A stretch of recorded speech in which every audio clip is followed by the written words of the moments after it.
Good morning students. अहिले हामी के पढ्दैछौँ भनेपछि कोअर्डिनेट ज्योमेट्री, जसमा हामी रिडक्सन टु स्ट्यान्डर्ड फर्म पढ्दैछौँ। यानी हामीले equation of state line which is in general form a x plus b y plus c equal to 0 यति छ। यो कुनै स्टेट लाइनको इक्वेसन छ इन द जनरल फर्म। भनेपछि त्यसलाई हामी तीनटै स्ट्यान्डर्ड फर्ममा कन्भर्ट गर्न यानी रिड्युस गर्न सक्छौँ, जसमा हामीले दुईटा स्ट्यान्डर्ड फर्म अलरेडी पढिसक्यौँ, स्लोप इन्टरसेप्ट फर्म र डबल इन्टरसेप्ट। आज हामी पढ्नेछौँ रिडक्सन टु नर्मल और परपेन्डिकुलर फर्म। यसलाई हामी नर्मल फर्म अथवा परपेन्डिकुलर फर्ममा हामी कसरी लान सक्छौँ। The given equation is यति भयो। हाम्रो यो given equation is ax plus by plus c equal to 0। यस्तो फर्ममा हाम्रो गिभन इक्वेसन हुन्छ,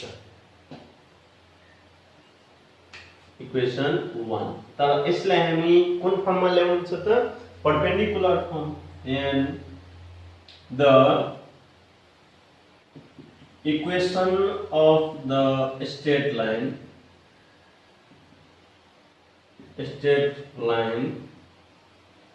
in the perpendicular form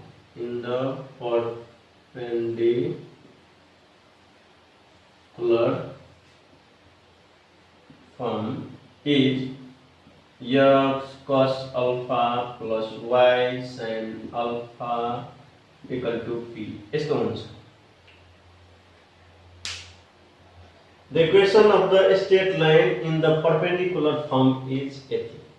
यानी कुनै पनि स्ट्रेट लाइनको इक्वेसन इन जनरल फर्म यति हुन्छ भनेपछि त्यही स्ट्रेट लाइनको यदि हामीले परपेन्डिकुलर फर्ममा इक्वेसन निकाल्यो भने सेम स्ट्रेट लाइन जुन स्ट्रेट लाइनको इक्वेसन यति छ भने जनरल फर्ममा, त्यसकै हामी परपेन्डिकुलर फर्ममा निकाल्यो भने यस्तो हुन्छ। भनेपछि यसलाई फेरि हामी यो फर्ममा ल्याउनु छ भने कसरी ल्याउने? हेर्नु, पहिला हामी यसलाई यस्तै फर्ममा ल्याइदिने। x cos alpha plus y sin alpha minus p equal to 0 equation 2। अब हाम्रो यो दुईटै उस्तै फर्ममा भयो, तर डिफरेन्स के छ हाम्रो दुईटैमा? यहाँ हेर्नु, भेरिएबल x मिल्छ, भेरिएबल y मिल्छ, माइनस p यो पनि कन्स्ट्यान्ट हो, अनि यहाँ c यो पनि कन्स्ट्यान्ट छ। मात्र हाम्रो मिल्दैन के भनेपछि x को कोएफिसिएन्ट यहाँ a जुन कन्स्ट्यान्ट छ, तर यहाँ x को कोएफिसिएन्ट यो हाम्रो रेशियो यो यसको भ्यालु वास्तवमा के हुन्छ त? cos अल्फा को भ्यालु हुन जान्छ b upon h and sin alpha को भ्यालु हुन जान्छ p upon h। भनेपछि हामीले दुईटैलाई सोल्भ गर्यो भने यो दुईटैलाई त के आउन जान्छ भनेपछि x b प्लस y अनि के छ यस्तो p अपनी h y py upon h यो त कन्स्ट्यान्ट छ इक्वल टु p। यस्तो फर्ममा आउन जान्छ हैन? ल, भनेपछि कुनै नम्बरले अथवा कन्स्ट्यान्टले डिभाइड गरेपछि ठ्याक्कै तब हाम्रो यस्तो फर्ममा आउँछ। यहाँ bx plus py अब मिल्यो यो, ठीक छ। भनेपछि यसलाई यस्तो मिलाउनको लागि हामीले h लिएर यसलाई के गर्नु पर्यो त? डिभाइड। यसको मिनिङ भयो अब h कति हुन्छ कति हामीलाई थाहा छैन, यो त हामी बुझेछौँ। यसलाई हामी लियो भने कस्तो हुन्छ त? एउटा रेशियो हुन्छ, त्यो रेशियो हामीले k ले डिभाइड गरिदिनु, ठीक छ। जुन रेसियो लिएर हामी यसलाई मल्टिप्लाई गरिदिएपछि यसलाई हामी मल्टिप्लाई गरिदिएपछि यो पनि हाम्रो यस्तो फर्ममा आइहाल्छ। किनभने यो रेसियोमा छ, त यसलाई हामी के लाई कुनै एउटा रेसियो मानेर मल्टिप्लाई गरिदिनु। ठीक छ, त के को जुन भ्यालु आउँछ त्यो हामी यहाँ पुट गरिदिएपछि यो ठ्याक्कै यस्तो फर्ममा आउँछ। ल multiplying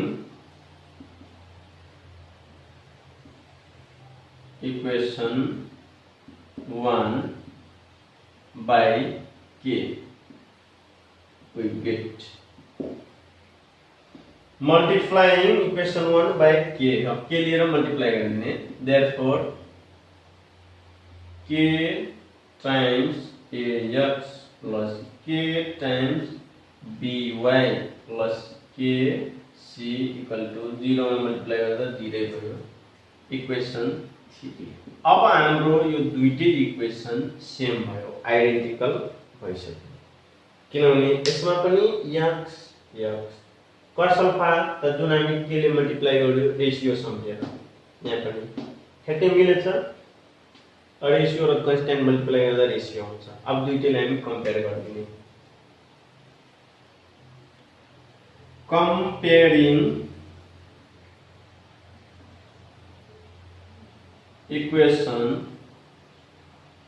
कति छ 2 and 3 we get। अब दुईटै इक्वेसनलाई हामी कम्पेयर गर्नु। कम्पेयर गर्दाखेरि यहाँ हेर्नु के ax अनि x cos अल्फा छ भनेपछि हाम्रो x कट छ, cos अल्फा इक्वल टु के ए हुन्छ, cos अल्फा इक्वल टु के ए। त्यसैगरी हाम्रो के by y sin अल्फा भनेपछि y कट्यो, sin अल्फा इक्वल टु के बी भयो, के B and minus p equal to हाम्रो केसी। अब हामीले के को भ्यालु फाइन्ड गर्नु पर्यो अनि त्यो के को भ्यालु हामीले यहाँ पुट गरिदिएपछि हाम्रो यस के आउँछ परपेन्डिकुलर फर्ममा आइहाल्छ। ल अब के को भ्यालु हामी कसरी फाइन्ड गर्ने, त हामीले यो दुईटैलाई एड गरेपछि sin प्लस cos केही हुँदैन, कुनै नम्बर आउँदैन। तर cos square plus sin square गर्दा कुनै नम्बर आउँछ 1 भनेपछि हामी दुईटैलाई स्क्वायर गरेर एड गर्दियौ। ठीक छ। ल नाउ cos अल्फा यसलाई स्क्वायर गर्दा cos स्क्वायर अल्फा अनि plus sin square alpha equal to, अब cos लाई हामी स्क्वायर गर्दाखेरि यसलाई पनि स्क्वायर गर्नुपर्छ, त के भयो a k स्क्वायर अनि a स्क्वायर प्लस sin को k square b square.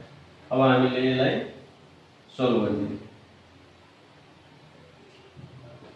cos square alpha plus sin square alpha हाम्रो के हुन्छ 1, यहाँ k स्क्वायर अनि k स्क्वायर कमन आउँछ, a square plus b square.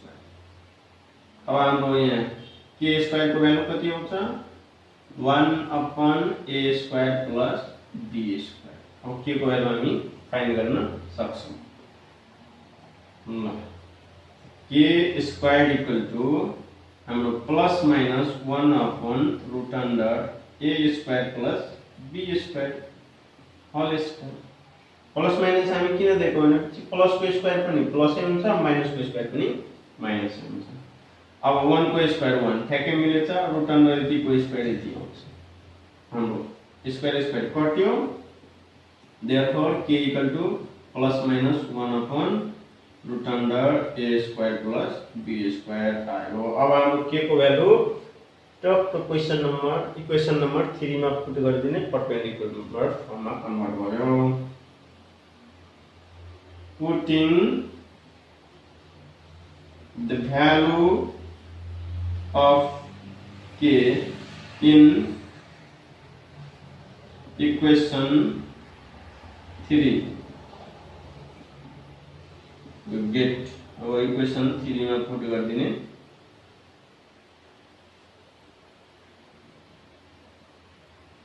ल अब कति छ इक्वेसन 3? यहाँ हामीले के को भ्यालु राख्छौं त 1 अपॉन यति हुन्छ, यानी ax अपॉन अनि plus minus root under a square plus b square, त्यसैगरी प्लस माइनस यहाँ पनि के को ठाउँमा by upon root under a square plus b square, त्यस्तै यहाँ plus minus c upon root under a square plus b square equal to 0। यही भयो हाम्रो परपेंडिकुलर फर्म। ठ्याक्कै छ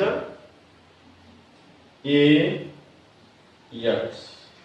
अब हाम्रो यसमा र यसमा हामी मिलाउँ परपेंडिकुलर फर्ममा मिलेको छ कि छैन। यो त हाम्रो परपेंडिकुलर फर्ममा छ। x ठ्याक्कै मिल्यो र cos अल्फा को ठाउँमा यहाँ के छ plus minus a upon root under a square plus b square, ठीक छ। प्लस माइनस y बन्न y मिलेछ, sin अल्फा को ठाउँमा छ b upon root under a square plus b square, plus minus यहाँ p को ठाउँमा c upon root under a square plus b square छ। यस्तो भयो हाम्रो इक्वेसन। यसरी हामी परपेंडिकुलर फर्ममा कन्भर्ट गर्न सक्छौं। जस्तै अब हामीसँग कुनै एउटा जनरल इक्वेसन छ, त्यसलाई हामी परपेंडिकुलर फर्ममा कन्भर्ट गर्नु छ भने के गरी कन्भर्ट गर्ने, अब हामी यसबाट एउटा कन्सेप्ट पनि फाइन्ड गर्न सक्छौं। हाम्रो जनरल फर्म कस्तो फर्ममा थियो, यहाँ यस्तो फर्ममा। यसैलाई हामी परपेंडिकुलर फर्ममा कन्भर्ट गर्दा यस्तो आयो भनेपछि दुईटैमा के डिफरेन्स छ त यहाँ हेर्नु, ax सेम मिलेछ, by सेम मिलेछ, c सेम मिलेछ, मात्र डिफरेन्स हाम्रो के छ सबैको तल plus minus root under a square plus b square ले डिवाइड गरिदिएको छ, यति लिएर।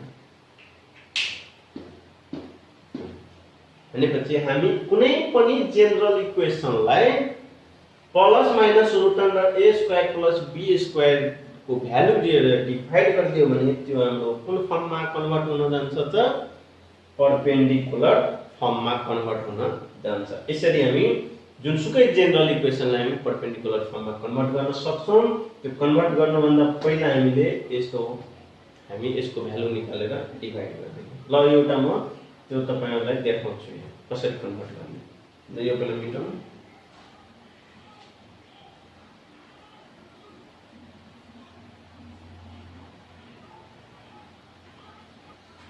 ल अब कुनै हामीसँग जनरल इक्वेसन यहाँ छ 2x के रे 3x plus 4y plus 6 equal to 0 छ है। अब यसलाई हामीले परपेंडिकुलर फर्ममा ल्याउनु छ त कसरी ल्याउनु यहाँ हेर्नु। यसलाई परपेंडिकुलर फर्ममा ल्याउनु छ भने के गर्नु, अघि नै हामीले यो सिक्यौ, यो भ्यालु फाइन्ड गरिदिने, त्यो लिएर डिवाइड गरिदिने। यसको भ्यालु हामी निकाल्दाखेरि plus minus root under a भनेपछि के छ कोएफिशिएंट अफ x को कोएफिशिएंट यहाँ के छ 3 स्क्वायर, b भनेको के छ हाम्रो कोएफिशिएंट अफ y भनेपछि 4 स्क्वायर। त कति आयो हाम्रो रूट अंडर 9 plus 16 25, यानी प्लस माइनस 5 आयो भनेपछि प्लस माइनस 5 लिएर दुवैतिर हामी के गर्दिने डिवाइड गर्दिने। ल 3x plus 4y plus 6 divide plus minus 5 equal to 0 divide plus minus 5। यो हाम्रो 0 भएछ। सेपरेट गर्दा 3x upon plus minus 5 plus minus 4y upon 5 plus minus 6 upon 5 equal to 0। यो हाम्रो के भयो त परपेंडिकुलर फर्म। यो हाम्रो जनरल इक्वेसन को यो के भयो परपेंडिकुलर फर्म। अब हामीमा प्लस माइनस कमन लिएर उता राख्दिने। प्लस माइनस हामी कमन लिँदाखेरि के आयो 3x upon 5 plus 4y upon 5 plus 6/5 equal to 0.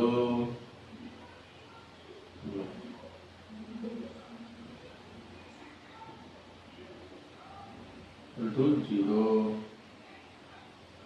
अब प्लस माइनस लिएर 0 लाई डिवाइड गर्दा प्लस माइनस कट्छ 0 रहन्छ 3x/5 plus 4y/5 plus 6/5 equal to 0. यो भयो हाम्रो perpendicular form.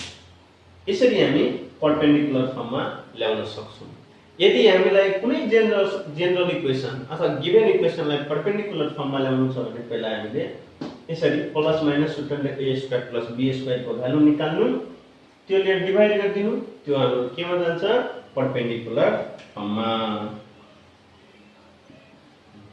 which is the equation of the straight line in the normal form or perpendicular। यसरी हामी फाइन्ड गर्न सक्छौं। अब कहिलेकाहीँ हामीलाई के भनेको हुन्छ, यसरी दिएको हुन्छ हामीलाई इक्वेसन अनि सिधै भनिन्छ find the cos alpha, find the sin alpha अथवा फाइन्ड द p भनेपछि हामी कसरी फाइन्ड गर्ने, त्यो डाइरेक्टली पनि हामी फाइन्ड गर्न सक्छौं। नत्र यो परपेन्डिकुलर फर्ममा ल्याउनु अनि योसँग हामी कम्पेयर गर्दिने अथवा योसँग कम्पेयर गर्ने। यसको फर्ममा छ भने योसँग कम्पेयर गर्दिने, त यहाँ योसँग कम्पेयर गर्दा cos अल्फा को ठाउँमा यहाँ के छ x मिल्यो त कट्यो, cos अल्फा को ठाउँमा के छ 3/5 भनेपछि हाम्रो यहाँ cos अल्फा के हुन गयो त 3/5। दुईटैलाई हामी कम्पेयर गर्दाखेरि यहाँ हेर्ने यो र यो x कट्यो, cos अल्फा इक्वल टु हाम्रो कति आयो 3/5, y कट्यो, sin अल्फा इक्वल टु के आउँछ 4/5 and minus p equal to क्या आयो त 6/5, therefore p equal to 6/5 किनभने परपेन्डिकुलर यो लेन्थ हो, p भनेको के छ लेन्थ चाहिँ कहिले नेगेटिभ हुँदैन पोजिटिभमा हुन्छ, त्यसैले p equal to 6/5 युनिट्स यति भयो। यसरी हामी भ्यालु निकाल्न सक्छौं कम्पेयर गरेर, नत्र डाइरेक्टली पनि हामी निकाल्न सक्छौं। कसरी डाइरेक्टली हामी निकाल्न सक्छौं त अघिको हामी यसमा कम्पेयर गरौँ। यो पनि परपेन्डिकुलर, यो पनि परपेन्डिकुलर, त हामी कम्पेयर गर्दाखेरि x कट्छ अनि cos अल्फा इक्वल टु के हुन जान्छ plus minus a/√a square plus b square. त्यस्तै sin alpha plus minus b/√a square plus b square. ठीक छ ल, त्यस्तै and p equal to p को ठाउँमा के छ माइनस p छ, त उता गएपछि minus p equal to plus minus c/√a square plus b square. अब यो माइनस यता गएपछि प्लस रहेछ, माइनस माइनस प्लस, प्लसै माइनस रह्यो है, therefore p इक्वल टु भयो c अपन के plus minus c/√a square plus b square. यो फर्मुला लगाएर पनि हामी cos अल्फा sin अल्फा अनि परपेन्डिकुलर लेन्थ निकाल्न सक्छौं। ल यहाँ हाम्रो कति आएको थियो cos alpha 3/5, sin alpha 4/5, p आएको थियो 6/5। यो फर्मुलाले हाम्रो यसमा आउँछ कि आउँदैन चाहिएको डाइरेक्ट हाम्रो इक्वेसन जनरल इक्वेसन यो छ। यसबाट हामीले cos अल्फा निकाल्नु छ, त यहाँ हेर्नु cos अल्फा इक्वल टु हाम्रो के छ formula plus minus a/√a square plus b square. त भ्यालु राखौं प्लस माइनस a को भ्यालु हाम्रो कति छ यहाँ 3/√3 स्क्वायर प्लस b को 4 स्क्वायर भनेपछि plus minus 3/9 plus 16 5 cos alpha 3/5 मिल्यो। त्यसपछि हामी sin अल्फा को निकाल्दा b upon root under a square plus b square. Value राखौं b को भ्यालु हाम्रो कति छ 4 upon root under 3a square plus 4a square 9 plus 4 16 25 को 5 plus minus 4 upon 5 sin of 4 upon 5 मिल्यो।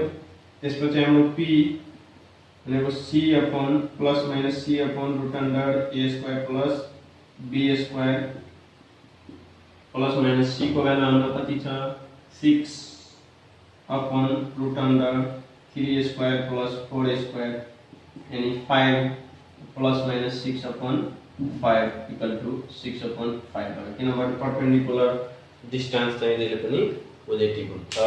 अनि यहाँ हामी के भन्छौं कि यहाँ हामीले निकाल्दा 3 upon 5 थियो, यहाँ आयो plus minus 3 upon 5 त अघि हामी कमन लिएर हटाइदिएका थियौं। त्यसैले है यो लेख्नु एउटै कुरा हो। ल अब हामीले डाइरेक्टली पनि cos अल्फा sin अल्फा अनि लेन्थ अफ परपेंडिकुलर फाइन्ड गर्न सक्छौं यो फर्मुला राखेर, नत्र परपेंडिकुलर फर्ममा ल्याउनु। परपेंडिकुलर फर्ममा ल्याउँदा जहिले पनि हामी plus minus root under a square plus b square को भ्यालु फाइन्ड गर्ने, त्यो लिएर दुवैतिर डिभाइड गरिदिनु, त्यो हाम्रो परपेंडिकुलर फर्ममा आउँछ। ल अब आजदेखि हाम्रो हैन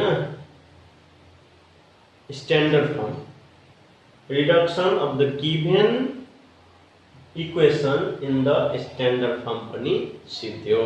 अब हामी भोलिदेखि नयाँ पढ्ने छौं र यो हाम्रो परपेंडिकुलर फर्म सँग रिलेसन जुन के रिलेटेड जुन प्रब्लमहरु हुन्छ त्यो म तपाईहरुलाई होमवर्क दिन्छु, भोलि बनाएर सेन्ड गर्नु होला। यो इजी छ, यसको एक्सरसाइजमा त्यति अप्ठ्यारो पनि छैन, आफै गर्नु होला। ल आजलाई यति राख्ने, अब भोलिदेखि हामी नयाँ पढ्ने।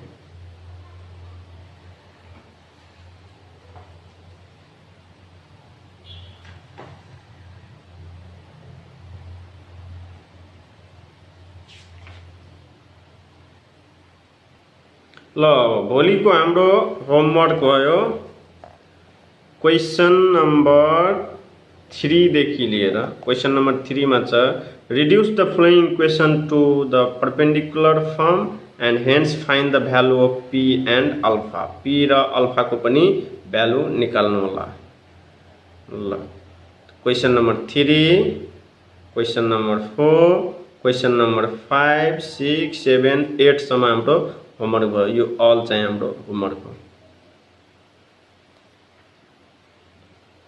अब आजलाई यति राख्ने, भोलिदेखि अब हामी पढ्ने छौं distance between a point and a line.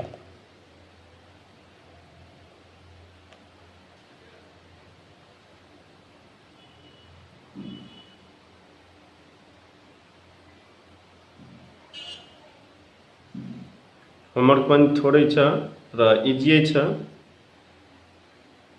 Thank you. आजलाई हामी यति राख्छौं।